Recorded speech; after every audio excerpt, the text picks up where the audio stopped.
ഓരോ ദിവസവും നിങ്ങൾക്ക് ചെയ്യേണ്ട കാര്യങ്ങൾ എന്തൊക്കെയാണെന്ന് നിങ്ങൾക്കറിയാം. ചെയ്യണമെന്ന ആഗ്രഹവുമുണ്ട്.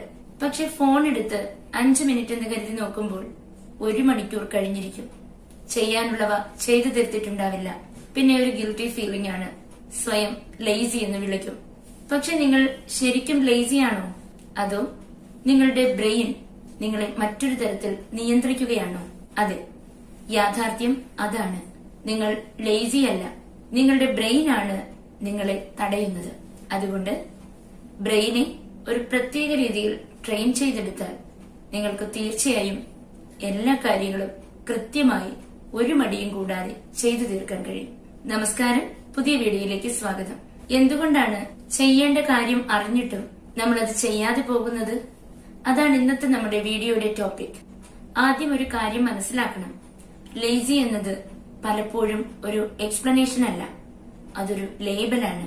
ഒരു കുട്ടി പഠിക്കുന്നില്ലെങ്കിൽ നമ്മൾ പറയും അവൻ ലേസിയാണ്. ഒരാൾ എക്സർസൈസ് ചെയ്യുന്നില്ലെങ്കിൽ അവൻ ലേസിയാണ്. ഒരു വ്യക്തി തന്റെ ഗോൾസിലേക്ക് വേണ്ട ആക്ഷൻ എടുക്കുന്നില്ലെങ്കിൽ അയാൾ ലേസിയാണ്. പക്ഷെ എന്തുകൊണ്ടാണ് അവർ അത് ചെയ്യാത്തത്? ചിലപ്പോൾ ഗോൾസ് വലുതായിരിക്കാം, പരാജയത്തെക്കുറിച്ചുള്ള പേടിയാകാം, എനർജി കുറവായിരിക്കാം, ഉറക്കം ശരിയല്ലായിരിക്കാം, ചുറ്റുപാടുകൾ തന്നെ ഡിസ്ട്രാക്ട് ചെയ്യുന്നുണ്ടായിരിക്കാം.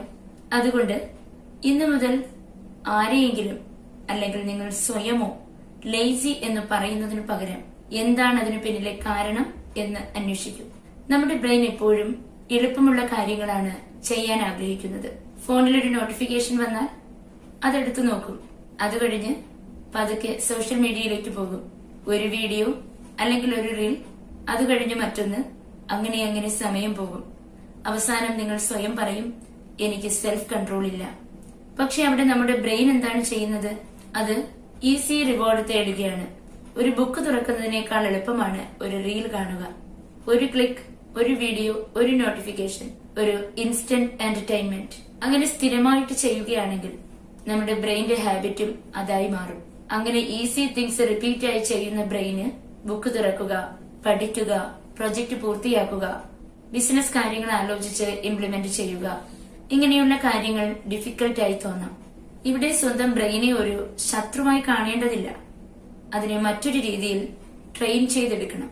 അതിന് ചെയ്യേണ്ടത് I will do it tomorrow എന്നൊരു ട്രാപ്പിൽ നിന്നും നിങ്ങൾ പുറത്തു കടക്കണം. നാളെ തുടങ്ങാം.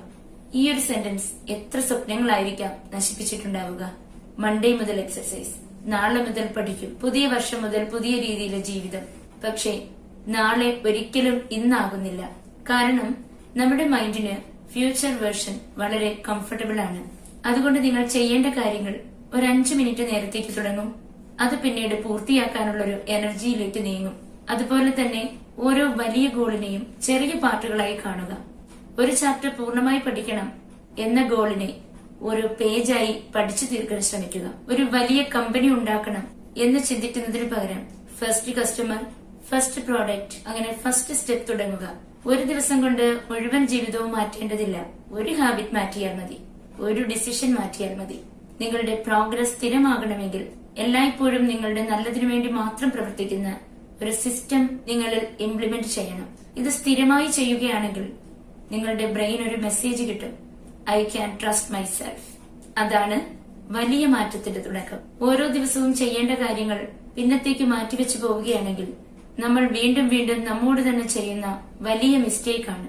അവിടെ നമ്മുടെ സെൽഫ് ട്രസ്റ്റ് കുറയും. അതുകൊണ്ട് നാളെ ഞാൻ തുടങ്ങുമെന്ന് പറയുന്ന കാര്യങ്ങൾ തീർച്ചയായും തുടങ്ങുക. നിങ്ങൾ നിങ്ങളോട് പറയുന്ന കാര്യങ്ങളെല്ലാം സ്വയം പാലിക്കാൻ ശ്രമിക്കുക. വിൽ പവർ മാത്രം ഉപയോഗിച്ച് ചിലപ്പോൾ ജീവിതം മാറ്റാൻ ശ്രമിച്ചാൽ കഴിഞ്ഞെന്ന് വരില്ല. പഠിക്കുന്ന ടേബിളിൽ തന്നെ ഫോൺ വെച്ചിട്ട് പഠിക്കാനിരുന്നാൽ ഫോൺ എടുക്കാനുള്ള ടെംപ്റ്റേഷൻ വരും. അത് മറ്റൊരു റൂമിൽ വെക്കൂ. അതുപോലെ ബുക്കുകൾ കാണാത്ത സ്ഥലത്ത് വെച്ചാൽ വായിക്കാനുള്ള ഓർമ്മ വരില്ല. ഫോൺ എടുത്ത് സ്ക്രോൾ ചെയ്യാൻ 10 സ്റ്റെപ്പ് നടക്കണമെങ്കിൽ അത് വേണോ എന്ന് ചിലപ്പോൾ ഒന്ന് ആലോചിച്ചേക്കാം. ബുക്ക് തുറക്കാൻ 1 സെക്കൻഡ് മാത്രം മതിയെങ്കിൽ വായിക്കാനുള്ള സാധ്യത കൂടും. അതുപോലെ പെർഫെക്റ്റ് ടൈം ഒരിക്കലും വരില്ല. നിങ്ങൾക്ക് ഓരോ കാര്യങ്ങളിലും കോൺഫിഡൻസ് ഉണ്ടാകണമെങ്കിൽ ആ കാര്യങ്ങൾ നിങ്ങൾ ചെയ്യാനായി തുടങ്ങണം. ഒരു സ്റ്റുഡന്റിന് ആദ്യ ദിവസം തന്നെ പെർഫെക്റ്റ് സ്റ്റഡി റൂട്ടീൻ ഉണ്ടാക്കാൻ കഴിയില്ല. ഒരു ബിസിനസ് ഓണറിന് ആദ്യം തന്നെ എക്സ്പേർട്ട് ആകാനും കഴിയില്ല. പക്ഷെ തുടങ്ങുക. തുടങ്ങിക്കഴിയുമ്പോൾ മെച്ചപ്പെടും. Start before you are ready. Perfect ആവേണ്ട, സ്റ്റാർട്ട് ചെയ്യൂ. ഇംപ്രൂവ് ചെയ്യൂ, റിപ്പീറ്റ് ചെയ്യൂ. ഈ വീഡിയോ കാണുന്ന നിങ്ങൾക്ക് ചിലപ്പോൾ മനസ്സിൽ തോന്നിയിട്ടുണ്ടാകാം, ഞാൻ ഒന്നും അച്ചീവ് ചെയ്തില്ല, എനിക്ക് ഡിസിപ്ലിൻ ഇല്ല, മറ്റുള്ളവർ മുന്നോട്ട് പോയി, ഞാൻ പിറകിലാണ് എന്നൊക്കെ നിങ്ങളുടെ മനസ്സിലുണ്ടെങ്കിൽ ഒരു കാര്യം ഓർക്കൂ. നിങ്ങളുടെ കഴിഞ്ഞ ദിവസങ്ങൾ നിങ്ങളുടെ മുഴുവൻ ജീവിതവുമല്ല. ഇന്നലെ നിങ്ങൾ ടൈം വേസ്റ്റ് ആക്കിയിട്ടുണ്ടെങ്കിൽ ഇന്നു മുതൽ മാനേജ് ചെയ്യാൻ ശ്രമിക്കുക. ഇന്നലെ നിങ്ങൾ ഫെയിൽഡ് ആയിരുന്നെങ്കിൽ ഇന്ന് വീണ്ടും ശ്രമിക്കുക. എല്ലാം ഒരുമിച്ച് ശരിയാക്കേണ്ടതില്ല. നിങ്ങളുടെ ജീവിതം മാറ്റാൻ ഒരു വലിയ ഓപ്പർച്യൂണിറ്റി ആവശ്യമില്ല. ഒരു ചെറിയ ഡിസിഷൻ മതിയാകും. അപ്പോൾ നിങ്ങൾ ഇന്നു മുതൽ മാറ്റിവെച്ചിരിക്കുന്ന ഓരോ കാര്യങ്ങളായി എടുക്കൂ. അത് ഓരോന്നായി ചെയ്തു പൂർത്തിയാക്കാൻ ശ്രമിക്കൂ. ഈ ഒരു ഹാബിറ്റിലൂടെ നിങ്ങൾ പോവുകയാണെങ്കിൽ നിങ്ങളുടെ ബ്രെയിൻ തീർച്ചയായിട്ടും വേറൊരു രീതിയിൽ ട്രെയിൻ ചെയ്യപ്പെടും. അതനുസരിച്ച് നിങ്ങളുടെ ഗോൾസിലേക്ക് ഈസിയായി നിങ്ങൾക്ക് എത്തിച്ചേരാം. Don't call your self lazy, understand your self. Thank you.